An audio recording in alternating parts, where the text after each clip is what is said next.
Good morning, everyone. Jai Masi sabko.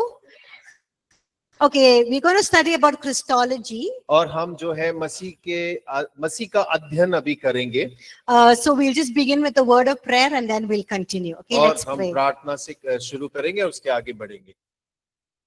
Father, we thank you for another new day and a new week that you've added in our lives. पिता, हम आपका धन्यवाद करते हैं कि एक और नया दिन, एक और हफ्ता आपने हमारे जीवन में जोड़ा है. Thank you for your breath of life that is in us. और परमेश्वर आपके जीवन के श्वास के लिए धन्यवाद करते हैं जो हमारे अंदर में रहता है. We thank you for your goodness and your faithfulness, O God, in our lives. परमेश्वर, हम अपने जीवन में आपकी भलाई और आपकी विश्वास योग्यता के लिए धन्यवाद करते हैं. We thank you that you are a God who has protected us and carried us through thus far. और परमेश्वर, हम आपका धन्यवाद करते हैं कि आप एक ऐसे परमेश्वर हैं कि अब तक आपने हमें सुरक्षित रखा है और हमें उठा कर लेकर आए हैं. We thank you, God, for the way that you revealed yourself to mankind. और हम इस बात का धन्यवाद करते हैं कि आपने किस रीति से अपने आप को मनुष्य जाति के ऊपर में प्रकट किया. God in his greatness became man. और परमेश्वर अपनी महानता में मनुष्य बन गया. So that he can reveal the father heart of God to us. और ताकि वो परमेश्वर पिता का हृदय हमारे सामने प्रकट कर सके. And we thank you for your word, O God. और आपके वचन के लिए हम धन्यवाद करते हैं. That gives us revelations and truths about who you are and how you act in our lives. जो परमेश्वर आपके बारे में कि आप कौन हैं और हमारे जीवन में किस प्रकार कार्यों को करते हैं उसका प्रकाशन हमारे ऊपर में प्रकट करता है. And even as we study about you and your word, we pray that you would open our hearts and our minds and our lives to receive the truth and walk in the truth. और जैसे इस क्षण के अंदर में परमेश्वर हम आपके बारे में, आपके वचन के बारे में जब अध्ययन करते हैं तो आपकी आत्मा हमारे हृदयों में प्रकाश डाले ताकि आपकी उस सत्य को हम अपने हृदयों में प्राप्त कर सकें. We pray that you remove every spirit of tiredness and weariness and sleepiness and give us a freshness of mind and spirit and body. और हर एक थकेपन की, नींद की, आलस की आत्मा को यीशु के नाम से दूर करते हैं और आपसे प्रार्थना करते हैं कि एक बार फिर से तरोताजा आत्मा से हमें अभिषेक करता कि तेरे वचन को हम ग्रहण कर सकें. And let the revelations of the truth in your word, God, set us free from everything that binds us and holds us down. और परमेश्वर आपके वचन का प्रकाशन हर एक उन सारे बंधनों से जो हमें बांध कर रोक कर रखता है आज आजाद करने पाए. We thank you for hearing our prayer. हम धन्यवाद करते हैं कि आपने हमारी प्रार्थना सुना है. In Jesus' name we pray. यीशु के नाम से मांगते हैं. Amen. आमीन.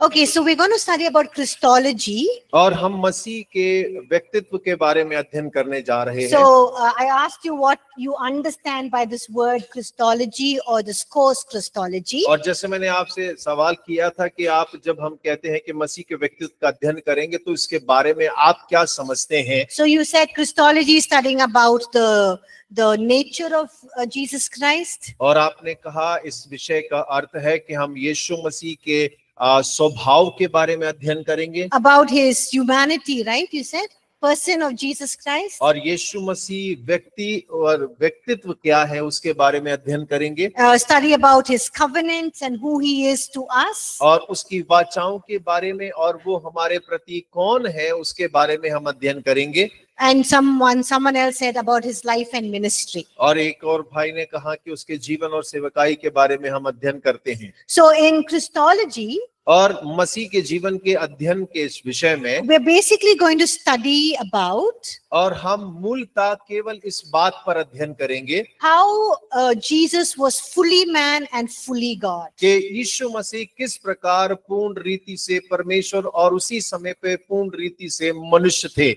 How Jesus, in the person of Jesus Christ, how humanity and divinity existed in perfect unity. और हम इस अध्ययन को करेंगे कि यीशु मसीह व्यक्तित्व, यीशु के व्यक्तित्व के अंदर में किस प्रकार पूर्ण रीति से ईश्वरत्व और मनुष्यत्व दोनों एक साथ निवास करते हैं. And we'll also see that when Jesus walked on the earth, was he fully God and fully man, or just fully God or just fully man? और हम इस बात का भी अध्ययन करेंगे कि जब यीशु मसीह इस पृथ्वी पर रह रहे थे तो क्या वो पूर्ण रीति से केवल परमेश्वर ही थे या पूर्ण रीति से केवल मनुष्य होकर पृथ्वी पर उन्होंने कार्य किया, or was he both God and man when he walked on the earth? और या तो फिर जब वो पृथ्वी पर रहते कार्य करते थे तो दोनों यानी कि परमेश्वर भी और मनुष्य भी दोनों एक साथ में करते रहे।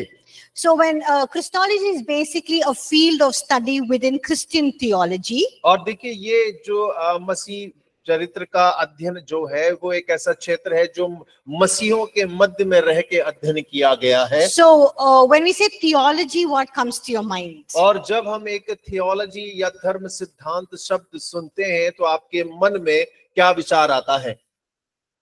Study of God, okay? परमेश्वर के बारे में अध्ययन, ठीक है। What is theology? और थियोलॉजी का अर्थ क्या है? theoretically proven. To prove theoretically, okay? और किसी भी चीज को सिद्धांतिक या लिखित रूप से सिद्ध करना। What is theology? थियोलॉजी क्या है? Theology comes from two words, theos and logos. और देखिए थियोलॉजी जो है अंग्रेजी के दो शब्दों No, से Greek बनता word. है। Greek word. यूनानी शब्द है, एक है थियोस, दूसरा लॉजी, दोनों को मिलाकर बनता है। Yes, so theos means God और थियोस का मतलब होता है परमेश्वर, and logos means word, और लोगोस मतलब होता है वचन, or it also means study of a particular subject. और दूसरा शब्द कहा जाए तो किसी एक विषय के ऊपर में अध्ययन करना, Or study things related to a specific subject. और किसी विशेष विषय के आधारित एक विशेष शिक्षा। So Christology comes under the field of theology. और जो क्रिस्टोलॉजी है वो थियोलॉजी के अंदर या अधीनता में उसमें से ही आता है। So when we study Christology, we are going to look at how humanity and divinity existed in perfect unity and oneness in the person of Jesus Christ. और जब हम इस विषय का अध्ययन करेंगे तो हम इस बात का अध्ययन करेंगे कि किस प्रकार जो है यीशु मसीह के एक ही समय में वो परमेश्वर और मनुष्य दोनों एक समान होकर उसने कार्यों को किया। So some of the questions a student of Christology would encounter is, और देखिए जो इस विषय के जो छात्र होते हैं उसमें वो लोग कुछ प्रश्नों का सामना करते हैं। did God indeed become man? और क्या परमेश्वर मनुष्य बन गया?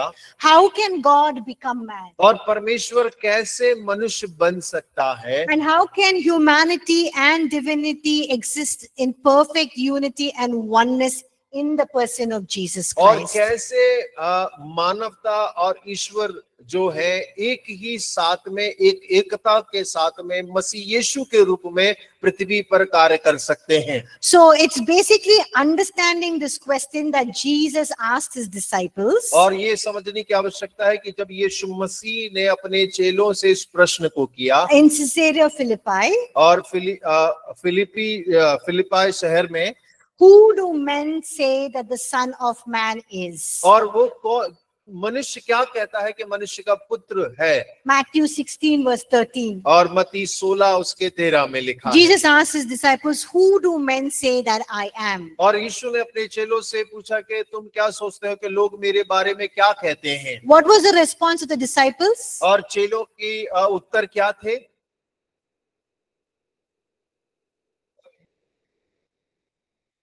Okay, before that, और उससे पहले what did the disciples tell Jesus when he और- said, who do men say that I am? और जब यीशु मसीह ने चेलों से पूछा कि मनुष्य के पुत्र के बारे में लोग क्या कहते हैं, तो उसके चेलों ने क्या उत्तर दिया? Some of them said, you're John the Baptist, yes. और कुछ ने कहा तो यूहन्ना बपतिस्मा दाता है, Elijah, or one of the prophets, yes. और भविष्यवक्ताओं में से एक है, एलिया है, Yeah, Jeremiah. यर्मिया है। But what does Peter say? और पतरस ने क्या उत्तर दिया? You are Christ, the Son of the living God. तू जीवते परमेश्वर का पुत्र मसीह है। And what does Jesus tell him when he says this answer? और जब यीशु मसीह ने जब इस उत्तर को सुना तो यीशु ने उसको क्या उत्तर दिया? पतरस से क्या कहा?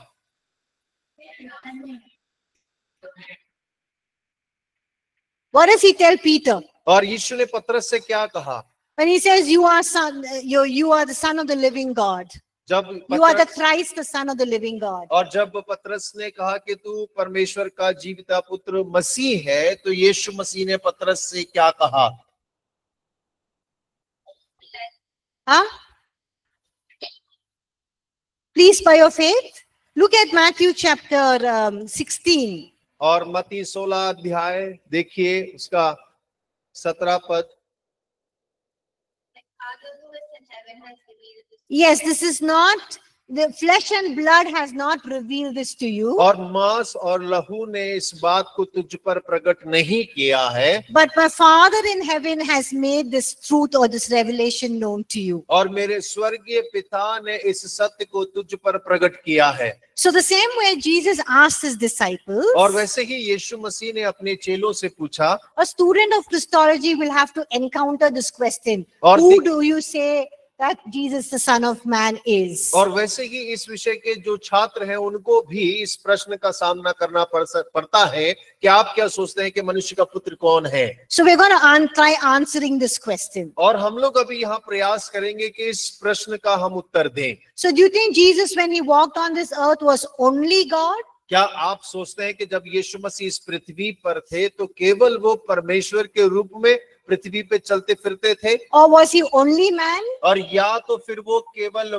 मनुष्य मात्र था जो पृथ्वी पे काम कर रहा था, Or was he fully God and fully man? और या फिर यीशु मसीह एक ही समय पर परमेश्वर और मनुष्य दोनों रूप में कार्य कर रहा था? So how many of you say when Jesus walked on the earth, he was fully God? और आप में से कितने लोग कहते हैं Only fully God? कि यीशु मसीह जब पृथ्वी पर थे तो वो कि पूरी रीति से परमेश्वर के रूप में पृथ्वी पे चलते फिरते थे? ऐसे लोग जो हैं हाथ उठा के दिखा सकते हैं। Okay, no one. How many of you say that he was only fully man? और आप में से कितने कहते हैं कि वो मनुष्य था जब वो पृथ्वी पर थे? Anyone? वही है। How many of you say he was fully God and fully man? और आप में से कितने कहते हैं कि वो परमेश्वर भी था और मनुष्य भी था? Okay, some of you are confident, some of you are. Okay, doesn't matter. और कुछ Okay. लोगों का पूरा भरोसा इसलिए पूरा है, कुछ को आधा इसलिए आधा हाथ है। Thank you, Aryan and Agnes, for raising your hands. Okay, so he was fully God and fully man. और वो एक ही समय पे परमेश्वर और मनुष्य पूर्ण रीति से था। So how do you think that a person could, the person of Jesus Christ could be fully God at the same time fully man, or he can be fully man at the same time being fully God? और आप ऐसे कैसे इस बात को कह सकते हैं या विचार कर सकते हैं कि यीशु मसीह जब पृथ्वी पर थे तो एक ही समय पे वो पूर्ण परमेश्वर भी थे और मनुष्य भी थे, या फिर कहें कि वो मनुष्य भी था और ईश्वर भी था? How can you explain that? और आप इस बात को कैसे समझाएंगे? What is the answer you can give? और क्या उत्तर देंगे इस बात का? Huh? No, how can you say he was fully God and fully man? आप कैसे कहेंगे कि वो एक ही समय पे परमेश्वर ईश्वर भी है और मनुष्य भी है, दोनों एक ही व्यक्ति में मौजूद है? Come on, give me Praise the some Lord. answers. Praise the Lord. Oh yeah, okay, sorry. I was looking at the online students, yeah. He was fully man and fully God because he had all the potencies to show the qualities of God, but he did not choose it because he had to live like a human being and take all of our sins like a human being. Like Okay. when we pray that you have taken my sins and as you have lived like a human and taken all of our sins and all of the agonies we feel, you have felt all of that, and so he had all the powers, but he chose not to use it. Okay, but how can we say that a person can be fully God at the same time fully man? Because before going to cross, we see his power after going after crucifixion. Not only after crucifixion, before he went to the cross, he was able to heal all types of sinners. And, Okay. all Okay, types just of think about it in people. a simple way. In a human understanding, how can you give a simple answer? और एक साधारण एक आदमी को समझने के लिए साधारण शब्दों में आप कैसे कहेंगे कि यीशु मसीह मनुष्य भी था और परमेश्वर भी था? Just for your simple understanding. और बिल्कुल एक साधारण शब्दों में, ताकि एक बार में समझ में आ जाए। क्योंकि वो प्रभु है, वो कुछ भी कर सकता है। Yes, he is God. He can do anything, right? As simple as that. और देखिए बहुत साधारण सा है, परमेश्वर है, वो जो मर्जी है वो करेगा। Yes, he is God. He can do anything. That is why he is God. और वो परमेश्वर है, वो कुछ भी कर सकते हैं, इसीलिए परमेश्वर है। Yes or no? हाँ या ना? Yes, we try to understand it with our small brains, but we can't understand this great big God. और देखिए हम अपने छोटे चिड़िया जैसे दिमाग से सोचने का प्रयास करते हैं, लेकिन उस परमेश्वर जो विशाल है उसको समझ नहीं पाते हैं। But thank God he's revealed himself to us so that we can understand him. और लेकिन हम परमेश्वर का धन्यवाद करें कि उसने अपने आप को हम पर प्रकट किया है ताकि हम उसे समझ सकें। You were saying something. It's okay, doesn't matter. You can say it.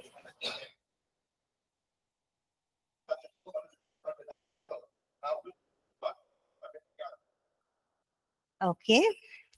Okay, so in Christology, we're going to study about the pre-existence of Jesus Christ, his eternal nature. और देखिए हम उसके अनंत स्वभाव के बारे में, मसीह का पूर्व अस्तित्व के बारे में हम सीखेंगे और समझेंगे। We're going to look at it that he had the nature of God and thus proving he is God. और उसके पास में परमेश्वर का स्वभाव था जो इस बात को प्रकट करता है कि वो परमेश्वर है। So why are we doing that? Because many people say that Jesus is not God. और क्यों हम इस बात को कह रहे हैं? क्योंकि बहुत सारे लोग इस बात को कहते हैं कि यीशु मसीह परमेश्वर नहीं है। So we're going to look at his pre-existence, that he existed even before the foundations of this world. और हम यीशु मसीह के पूर्व अस्तित्व के बारे में सीखेंगे, जो कि इस संसार की नींव धरने से पहले भी यीशु मसीह मौजूद है। इस बारे में हम पढ़ेंगे। And we're going to look at his eternal nature or the nature of God and thus proving that he is God. और हम इस बात को भी देखेंगे कि उसके पास में ऐसा अस्तित्व है जो परमेश्वर का है, जो अनंत है, जो इस बात को सिद्ध करता है कि यीशु मसीह परमेश्वर है। We look at the Old Testament prophecies concerning Jesus Christ. और हम पुराने नियम की भविष्यवाणियां जो यीशु मसीह के बारे में उनको भी देखेंगे। And we'll also look at his Christ's humanity, his incarnation, his sinlessness, and his death. और हम उसकी मानवता को, उसका रूप धारण करने को, और यहाँ तक कि जो उसने पाप रहित जीवन को जो बिताया उसके बारे में भी हम अध्ययन करेंगे। So we're not going to look at more of his ministry, but we're going to look at these aspects that prove that he is fully God and fully man. और हम उसकी सेवकाई के बारे में तो नहीं, लेकिन इन बातों के बारे में देखेंगे कि जो इस बात को सिद्ध करते हैं कि यीशु मसीह मनुष्य भी थे और उसी समय परमेश्वर भी थे। So now we're going to prove that Jesus is God. और अभी हम इस बात को सिद्ध करें कि यीशु मसीह परमेश्वर हैं। So but to prove that he is God, we're going to look at his pre-existence. और इस बात को सिद्ध करने के लिए कि यीशु परमेश्वर है, हमें उसके पूर्व अस्तित्व को देखना जरूरी है। And then we look at that he had the nature of God and hence he is God. और फिर उसके पश्चात हम इस बात को देखेंगे कि उसके अंदर परमेश्वर का स्वभाव है, यही कारण है कि वो परमेश्वर है। So did Jesus exist even before the world was created? और संसार के अस्तित्व में आने से पहले ही यीशु मसीह मौजूद थे? Yes or no? हाँ या ना? Or was he only born at a certain time and period in history? और या तो फिर हम केवल इतना जानते हैं कि इतिहास में जब यीशु मसीह का जन्म का जिक्र किया है तभी वो पैदा हुए थे, या संसार के अस्तित्व में आने से पहले से हैं? He was there even before the foundations of the world, or even before the world was created. और देखिए संसार की रचना से पहले यीशु मसीह मौजूद थे। And if he existed even before the creation of the world, then who was he? और यदि यीशु मसीह संसार की रचना से पहले ही मौजूद थे तो फिर वो कौन थे? So we're going to look at scripture passages और हम वचन के कुछ पदों को देखेंगे which prove the pre-existence of Jesus Christ. और जो यीशु मसीह के पूर्व अस्तित्व को सिद्ध करते हैं, प्रमाणित करते हैं। And thus we're going to prove that he is God. और उस बात से हम इस बात को सिद्ध करेंगे कि यीशु मसीह परमेश्वर है। So the first reference we're going to look at is John chapter 1 verses 1 to 4. और सबसे पहला वचन जिसे हम देखेंगे वो यूहन्ना रचित सुसमाचार पहला अध्याय उसका 1 से लेकर 4 वचन तक, And verse 14. और उसके बाद में उसका 14 वचन। So I want all of you to please read quietly by yourself John chapter 1 verses 1 to 4 and verse 14. और इसलिए मैं चाहता हूं कि आप जो है यूहन्ना रचित सुसमाचार उसका पहला अध्याय उसका 1 से लेकर 4 तक और उसके बाद 14 वचन जो हैं चुपचाप से अपने लिए पढ़ेंगे।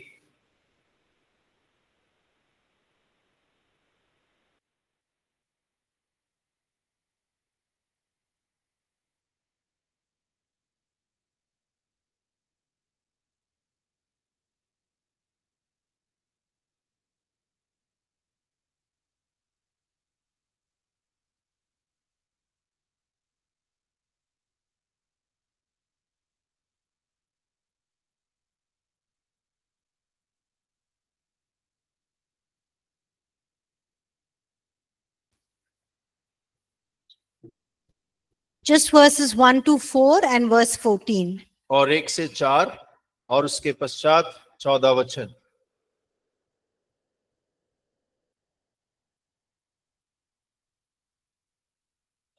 So in these verses, who is John introducing? और इन वचनों में यूहन्ना किसका परिचय दे रहा है? Okay, how do you know it's Jesus Christ? और ठीक है, आपको कैसे पता यीशु के बारे में परिचय दिया जा रहा है?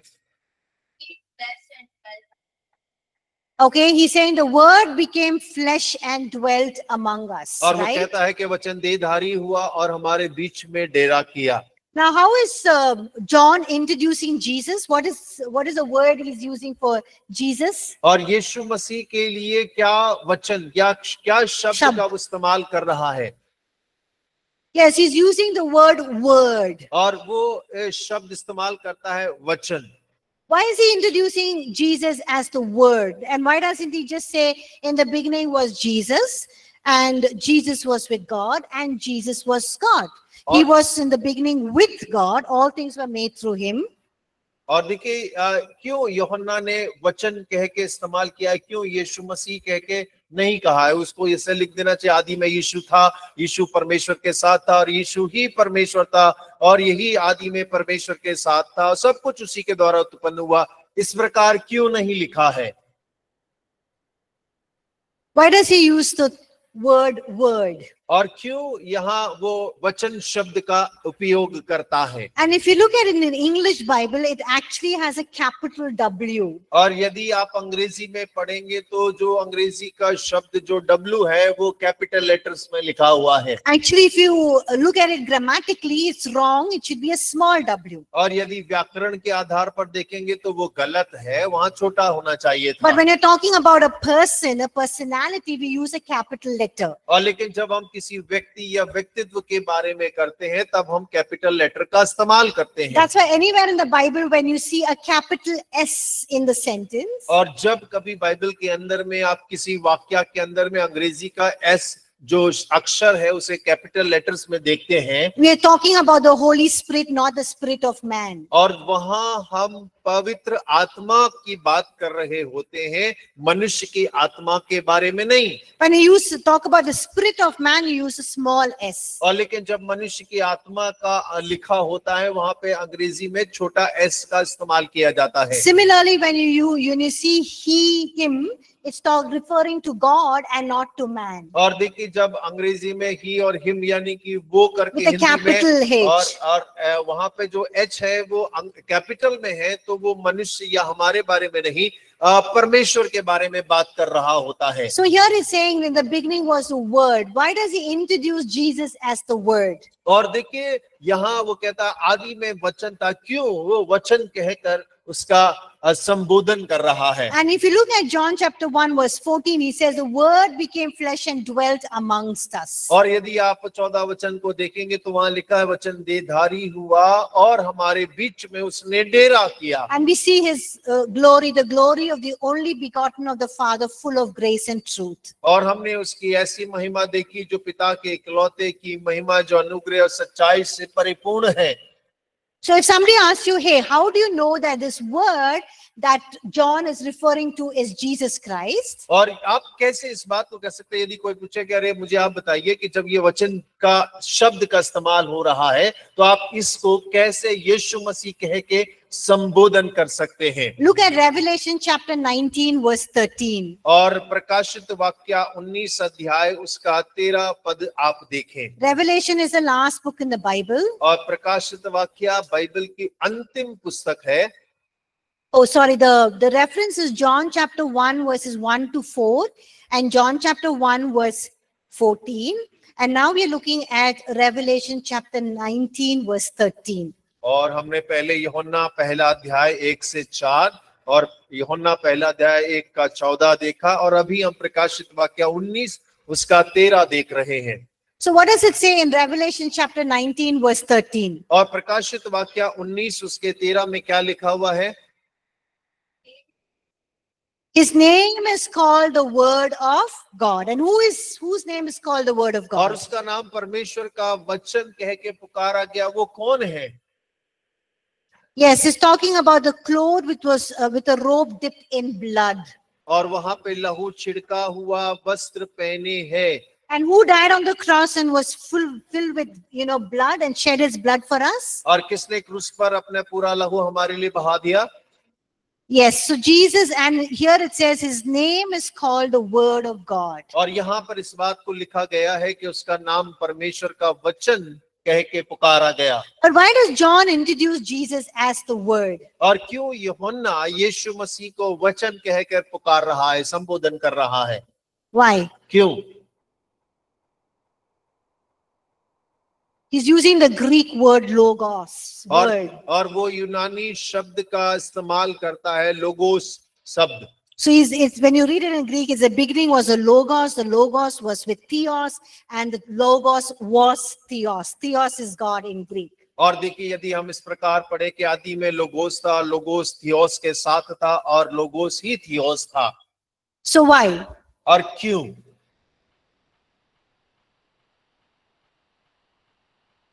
So we know that the word logos in the New Testament it's translated means word. और हम इस बात को जानते हैं नए नियम में लोगोस शब्द जो है वो वचन के रूप में उसका अनुवाद किया गया है। It can also mean speech or reason. और हम उसको इस प्रकार भी कह सकते हैं, या तो वो कोई बोली है या विचार है, सोच है। So when John is using this word logos, he's using it because people understood or had some idea about this word logos. और देखिए यूहन्ना जब इस शब्द का इस्तेमाल करता है तो इस विचार के साथ, इस सोच के साथ में कि वहां के लोग उस समय पे लोगोस शब्द के बारे में जानकारी रखते थे या थोड़ा समझ रखते थे। There was a very rich meaning with this word logos. और लोगोस शब्द जो है उसके अंदर में बहुत गहराई के साथ अर्थ है। So people try to understand who God is. और लोग इस बात को समझने का प्रयास करते कि परमेश्वर कौन है। So there were many philosophers. और बहुत सारे जो दार्शनिक लोग थे उस समय के,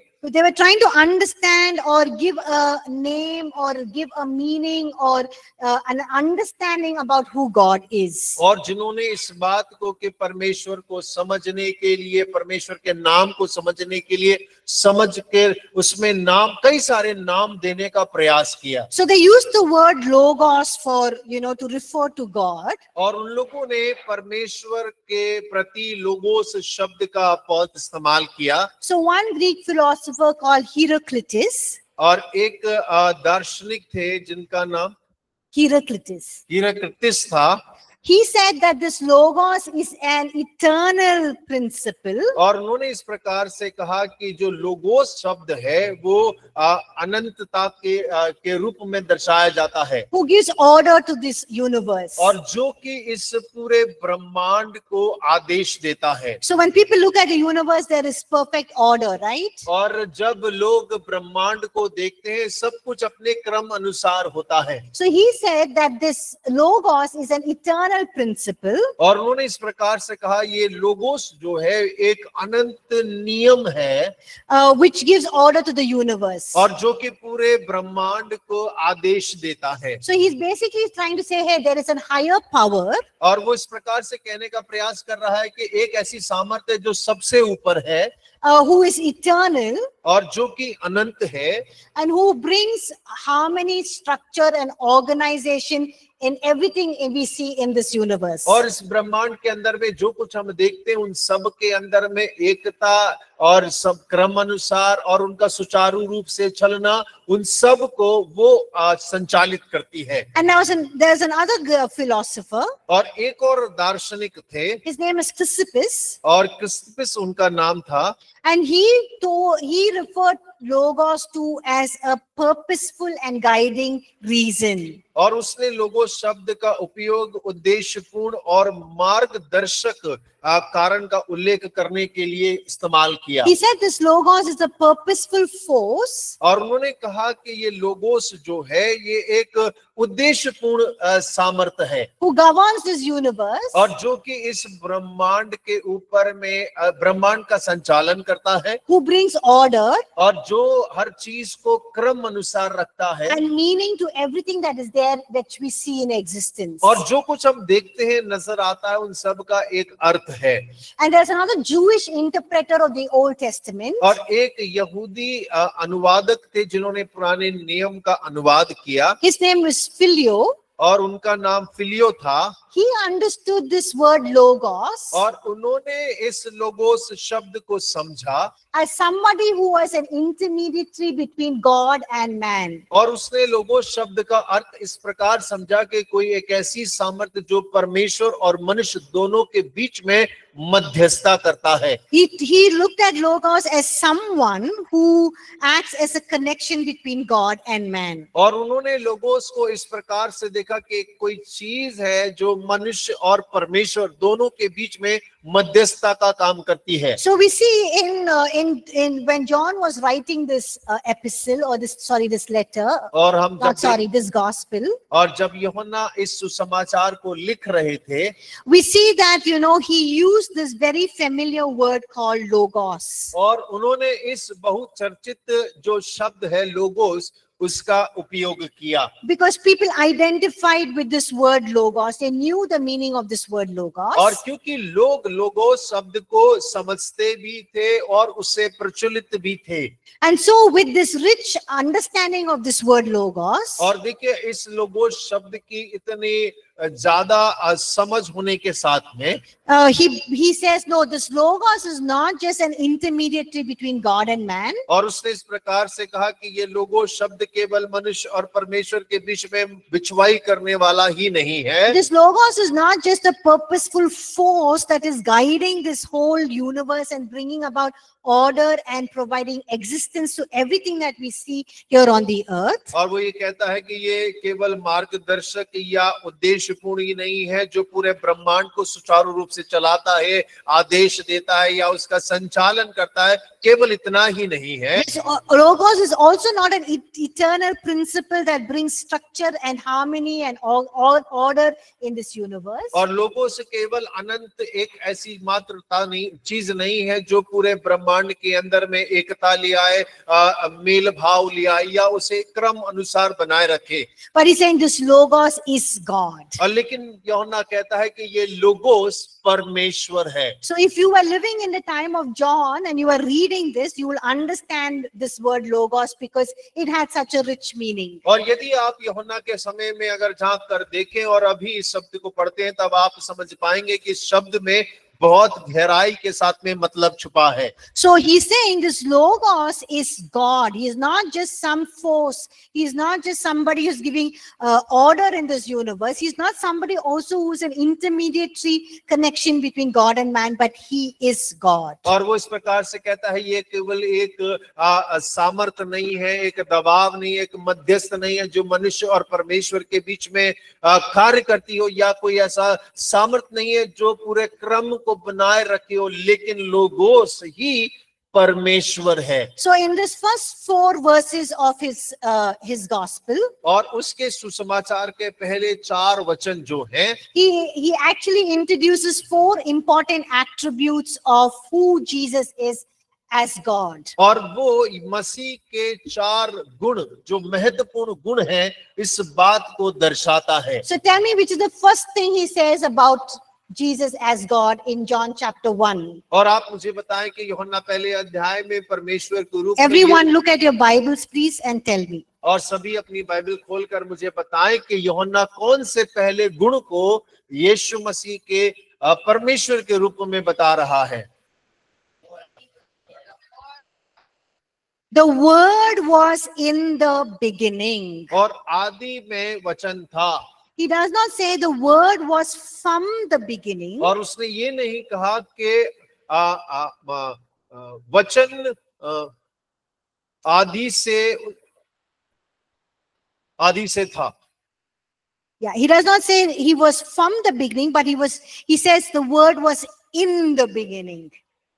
वो कहता है कि आदि में वचन था, आदि से वचन नहीं था। So there's a big difference between was in the beginning and from the beginning. और आदि में और आदि से दोनों में अंतर क्या है? What is the difference? और क्या अंतर है बताइए? आदि में वचन था या आदि से वचन था, दोनों में अंतर क्या है? Why does he say that Jesus was in the beginning, not from the beginning? क्यों वो कह रहा है कि आदि में वचन था? उसने ऐसा क्यों नहीं कहा कि आदि से वचन था? Maybe not created but pre-existed. Not created but pre-existed, okay? और वो रचा नहीं गया लेकिन उसका अस्तित्व पहले से ही था। Yes. What's the answer? What is the answer? क्या है उत्तर?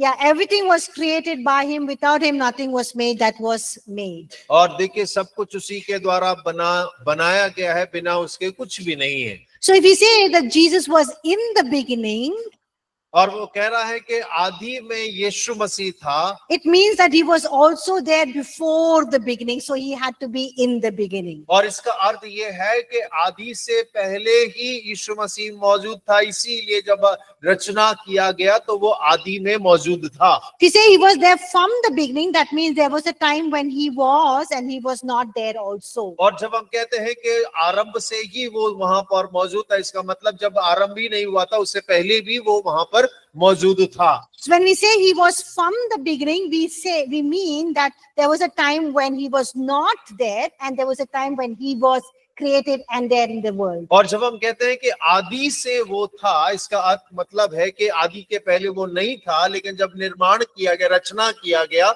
तब उसके पश्चात वो वहां पर था। So this, when we say that Jesus, the word was in the beginning, और जब हम कहते हैं कि आदि में वचन था, it means that Jesus existed not only before he came into this world, but he was there even before the world और इसका began. मतलब ये है कि संसार में आने के, जब वो संसार में आया तभी वो नहीं, लेकिन संसार के पहले से वो मौजूद था। That means he was there even before time began. और इसका मतलब है कि समय के आरंभ होने से पहले यीशु मौजूद था। He had his being before the beginning of time. और समय के आरंभ या बनने के पहले यीशु का अस्तित्व मौजूद था। So we can say that he never began and therefore he was always. और देखिए हम इस बात को कह सकते हैं कि उसने आरंभ नहीं, लेकिन वो हमेशा से मौजूद था। So that is why John introduces Jesus as the word was in the beginning. और इसीलिए यूहन्ना यीशु मसीह को इस प्रकार परिचय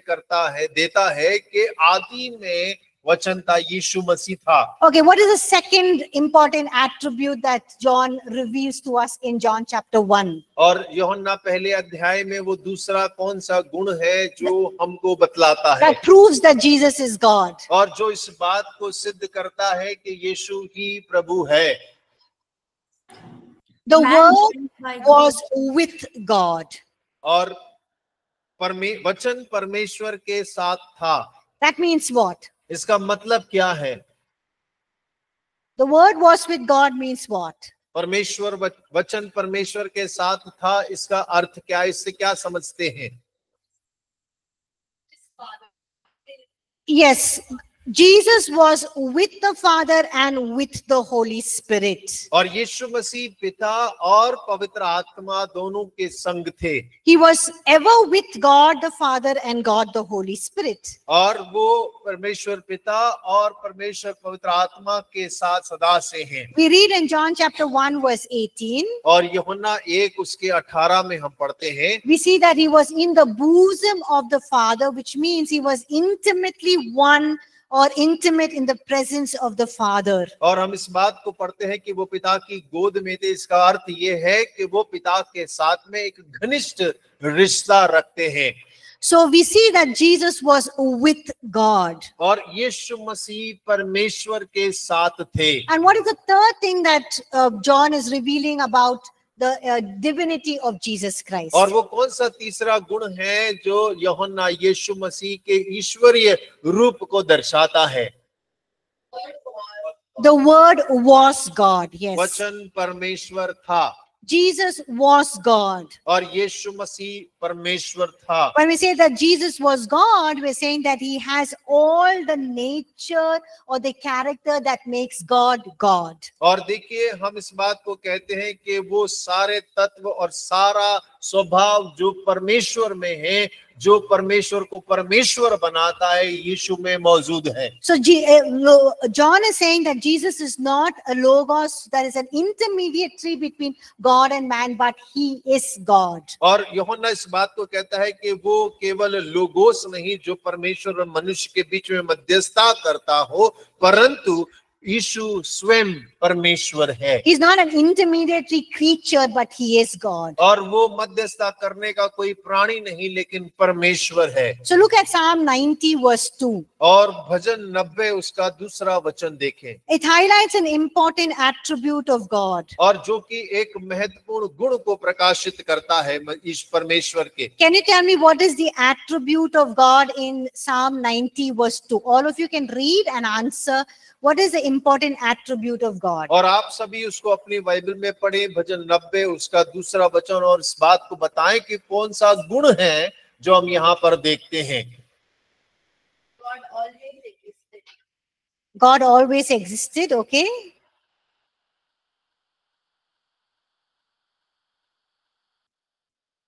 What attribute of God is mentioned in Psalm chapter 90 verse 2? और देखिए भजन 90 उसके दूसरे वचन के अंदर में परमेश्वर का एक गुण का जिक्र किया गया है, वो क्या है? From everlasting to everlasting, yes. और अनादि काल से अनंत काल तक। That means we're saying that God is from everlasting to everlasting. और हम इस बात को कह सकते हैं कि परमेश्वर जो है अनादि काल से अनंत काल तक है। That means God transcends time. और इसका मतलब है कि परमेश्वर जो है समय काल के विपरीत है। Therefore, when we say that the Word was God or Jesus was God, और इसीलिए हम कहते हैं कि वचन परमेश्वर के साथ था, यीशु परमेश्वर था।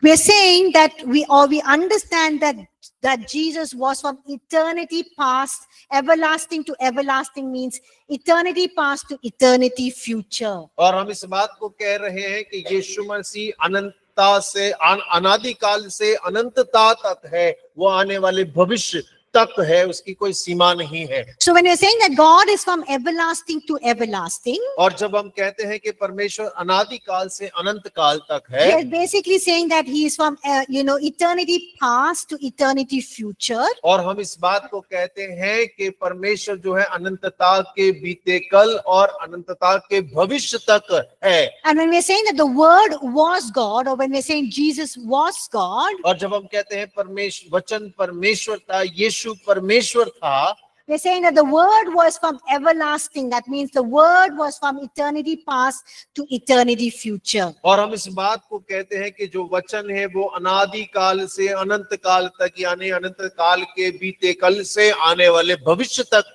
मौजूद है। So what is the first three things we can prove from John chapter 1 that Jesus is God? और हम वो पहली कौन सी तीन गुण हैं, कौन सी तीन बातें हैं जो इस बात को सिद्ध करती हैं यूहन्ना के पहले अध्याय में कि यीशु मसीह परमेश्वर है। What is the first one? और सबसे पहली कौन सी चीज है? The word was in the beginning. और आदि में वचन था। Everyone say that the word was in the beginning. बोलिएगा, आदि में वचन था। The second thing, और दूसरी बात, the word was with God. और वचन परमेश्वर के साथ था।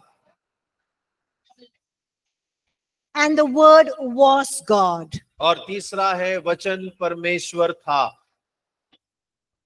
Now what is the fourth thing? और चौथी बात क्या है? Look at John chapter 1. और यूहन्ना उसका पहला अध्याय देखें। Vachan? देहधारी हुआ। That is- He became flesh. Okay, no, that's not proving that he is God. और वो इस बात को सिद्ध नहीं करता कि वो परमेश्वर है। Okay. Yes, in him was life. उसमें जीवन था। चौथा वचन, पहला यूहन्ना 1:4, उसमें जीवन था। In him was life. उसमें जीवन था। The Greek word for life in some places in the New Testament is zoe. और देखिए, जीवन के लिए यूनानी शब्द जो इस्तेमाल किया गया है नए नियम में, कई जगहों पर उसे जोए कहा जाता है।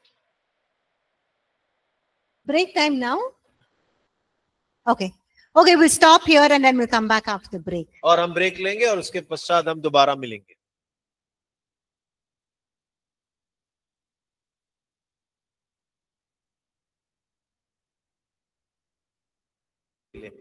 असाइनमेंट जमा करने का सूचना है, कृपया कर निवेदन है, कर दीजिए।